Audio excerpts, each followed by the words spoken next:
Well, it is officially time to talk about some Sixers free agent targets. Today, we started all off at the point guard position. I'll give you my top 3 targets and tell you why they make the most sense for this team. We will break it all down. Let's go. Perfect.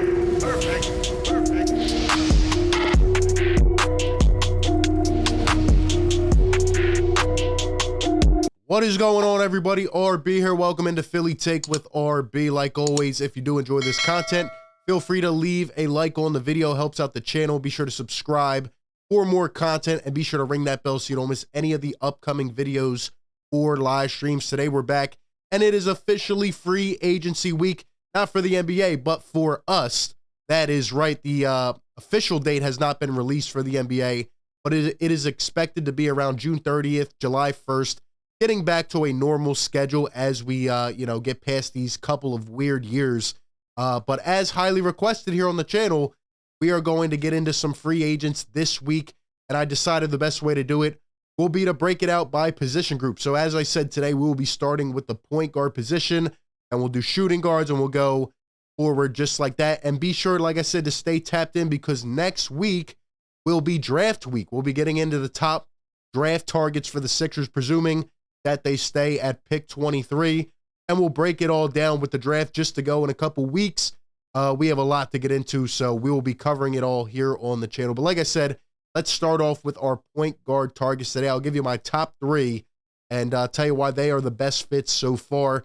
Now, it is important to note, keep this in the back of your head, this could change, based on who becomes available, what happens with the Sixers team. We'll be talking about trades and potential things like that as we go through the offseason.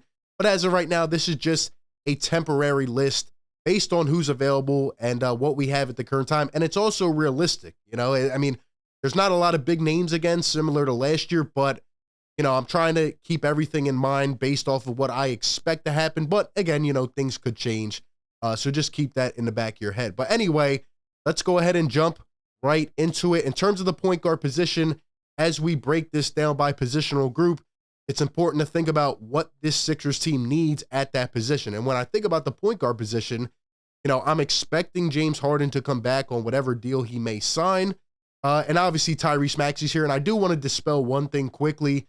A lot of people I've been hearing are saying that Tyrese Maxey should slide to the bench.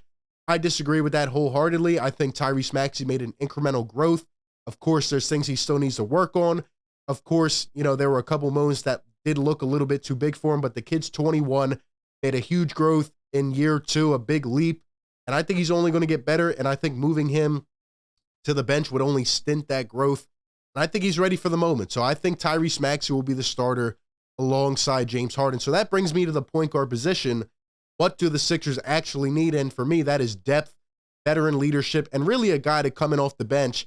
As I've been saying for years now, a consistent scorer who will show up every night. And that takes us to the first target.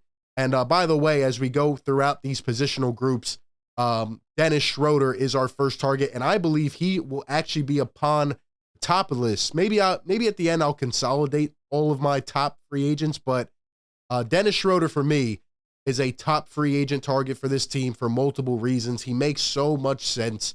And the first reason is the fact that he's 28 years old. He just came off half a season with the Houston Rockets. If you remember, a couple years ago, he was really escalating, right? He was with OKC alongside Chris Paul. That team somehow made the playoffs. Dennis Schroder looked like he was really on the upscale. Then he goes to the LA Lakers, plays pretty well, and he actually turned down a huge extension. It was a terrible decision. His agent should be fired. I don't know if he was or not. But then Dennis Schroder had to settle for a 1-year, $5 million deal last year with the Boston Celtics, who are now in the NBA Finals. They traded him to the Houston Rockets. And really, Schroder's at a lost point in his career, but he's trying to, provide that longevity, right? He's trying to prolong his career. And at 28 years old, he's still a guy that can score. And I think given an increased role and an opportunity, I think Dennis Schroder would be huge for this team, not only adding another scorer, probably off the bench. Now, he could start if you needed him to. He did start a lot of games last year. And he's 28. He still has miles on his body, but a guy that could score 10 to 15 off the bench if you need him to a game. He won a 6-man, I believe, of the year a couple years ago with the OKC Thunder. He's a perfect piece for this team. And the thing about, coming to Philadelphia, Of course, there's going to be a lot of suitors involved, but Philadelphia will give him a constant chance to play, right? I'm sure he wants to win. I'm sure he wants to try to go and win a championship, which, Philadelphia will be competing next year. But the thing is, he wants to play more, and he also wants to prolong his career and hopefully get that contract. And Philadelphia would be a great place where we don't have a lot of bench scoring. He could come right in, be that sixth man, and really help mentor a guy like Tyrese Maxey, right? He's been around in different locker rooms, played with good players.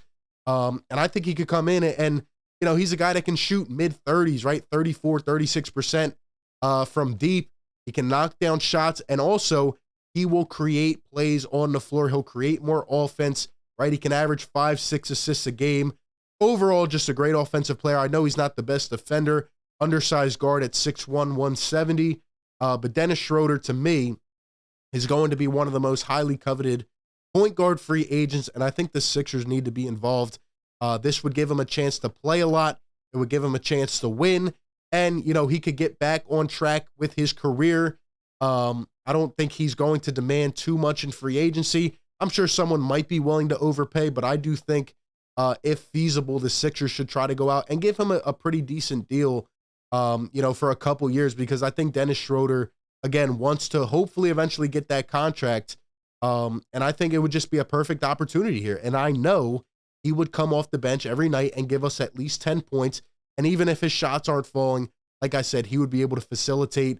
And again, just give you another ball handler off this team, that could play in a pick and roll alongside Maxey, alongside Harden, or running the second unit. I think Dennis Schroder would be a top target for this team. The next guy we will take a look at is Patty Mills. He's number 2 on my list. An established vet, a little bit different. He could play the 1, he could play the 2. Spot-up shooter, that is Patty Mills. By the way, Dennis Schroder, unrestricted free agent, willing to sign anywhere. Patty Mills, however, is on a player option, which I do believe he will decline. Maybe he won't. But he definitely played well this last year, and he earned himself a little more money. And really what Patty Mills would be for this team is the Danny Green replacement, right? Patty Mills, 33, 34 years old, still a 3-and-D player, has that championship pedigree, has been in winning locker rooms, has played with stars. And really, given the uncertainty of Danny Green, because it doesn't look like he will play this upcoming season, and the Sixers have a decision to make whether they're going to waive that contract and see what they do there. Patty Mills is probably going to test free agency. I know the Sixers had rumored interest before last year, before he signed with the Nets. But Patty Mills, we know, is a guy that can shoot 40% from 3-and-D player, space the floor, and really, is a little bit quicker than Danny Green. And I think he could provide that spacing that this team needs. I'll be honest, when I look at the free agent market, there's not a lot of guys like this year on the open market.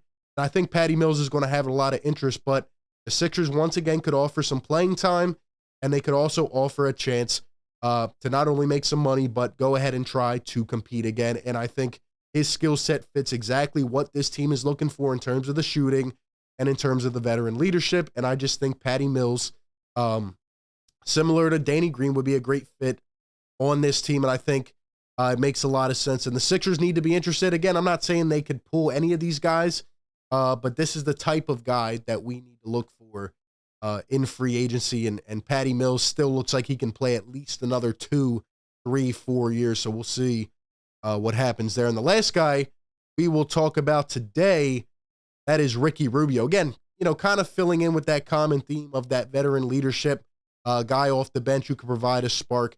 Ricky Rubio, it is important to know he tore his ACL last December, so he might miss a couple months of the season, but hey, might come at a discount at that point. And there is interest back with the Cavs that I've heard, or, even the Pacers, who ended up getting rid of him. A lot of teams are going to be interested in Ricky Rubio. And he's not really a guy I've been high on throughout his career, but seeing how he has aged, another guy getting up there in his mid-30s, or I think he's 32, 33. Ricky Rubio, another unrestricted free agent. And Ricky Rubio is going to, once again, bring that offense, right, in a multitude of ways. He's going to be able to score the ball. Some nights not going to be on, right? Just like Dennis Schroder, who can get hot at times. Ricky Rubio will catch fire at some points. Like a 33, 34% shooter from deep. But more so, Ricky Rubio has a great vision on the floor. He's a great facilitator. And he's a guy that comes in and knows how to run a unit. And that's something we have been lacking as a team. in terms of the Sixers, right? The Shake Miltons of the world, they just can't do it consistently. Ricky Rubio, I know, can do it. He's going to, create looks for other guys, get guys open, and really keep everybody engaged and involved in the offense. And I think Ricky Rubio would come at a discount. His last contract was $17 million a year. I don't think he's going to get anything near that.